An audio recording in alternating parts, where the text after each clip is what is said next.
Com ha quedat la borsa de Nova York després de les pujades que s'han donat a Europa? És la primera qüestió que li plantegem al nostre especialista, Felip Sánchez. Molt bona nit. Bona nit, José Luis.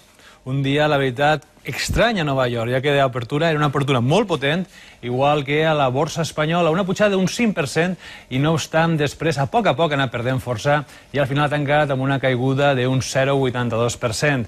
La raó que avui els inversors preferien fer calaix, fer els guanys, treure els guanys després d'una sessió espectacular, la del dilluns, i també un dia en el que s'estenia la sensació en el parquet borsari nord-americà de que el pla de rescat encara té que ser capaç de provar la possibilitat de ser una solució per a l'economia, tant dels bancs com la de les famílies. Felipe, si a casa la inflació ens ha donat un respir, el petroli ha tingut alguna cosa que veure o molt o poc? Ha tingut prou, José Luis, ja que el petroli, el preu dels carburants estan molt directament implicats en la construcció de l'IPC, d'aquest índex que calcula les pujades del preu de la vida a Espanya. A més, és una situació curiosa. Avui el petroli està en els $74, en nivells més baix pràcticament de l'any, però també té una lectura negativa, ja que se considera que una economia en aquest moment que va cap a la recessió no va necessitar tant de carburant i per això el preu del petroli cau.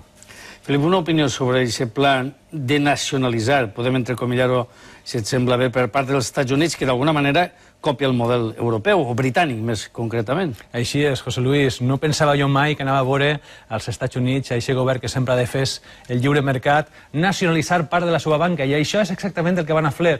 En aquest pla de rescat de 700.000 milions, 250.000 van a ser per a comprar actius i capital de 9 entitats financeres molt importants als Estats Units, és a dir, una nacionalització parcial de la seva banca. I és curiós també que copien el model del Regne Unit, un model que ha dissenyat l'equip de Gordon Brown, el primer ministre, que s'ha reactivat políticament amb aquesta crisi. Bé, doncs demà més. Molt bé, Gràcies, Felip. Molt bona nit. A tu.